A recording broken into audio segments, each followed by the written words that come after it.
కర్కాటక రాశి వారికి ఈ వారం రోజుల యొక్క గ్రహస్థితిని మనం పరిశీలన చేసినట్టయితే రెండు గ్రహాల యొక్క అనుకూలత కనిపిస్తూ ఉన్నది. వ్యయ స్థానంలో గురుగారు బాగున్నారు, అలాగే దశమ స్థానంలో శుక్రాచార్యుల వారు బాగున్నారు. మరి ఈ రెండు గ్రహాల వల్లే అత్యధికమైన శుభ ఫలితాలు ఉంటాయా అంటే అంత గొప్పగా ఉండబోవు. ఎందుకు? 7 గ్రహాల వ్యతిరేకత ఉందండి.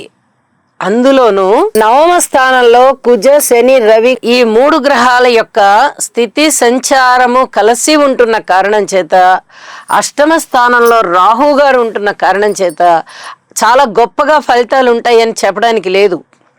అంటే గురుబలం మాత్రం అంతంత మాత్రంగా ఉంది.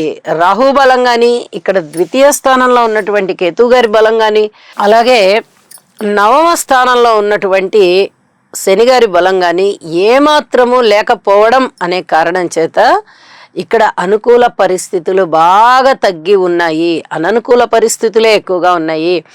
ఉద్యోగ జీవితంలో అసంతృప్తి ఉంటుంది. మీకు సంతృప్తిగా ఉద్యోగం చేసుకుంటాము,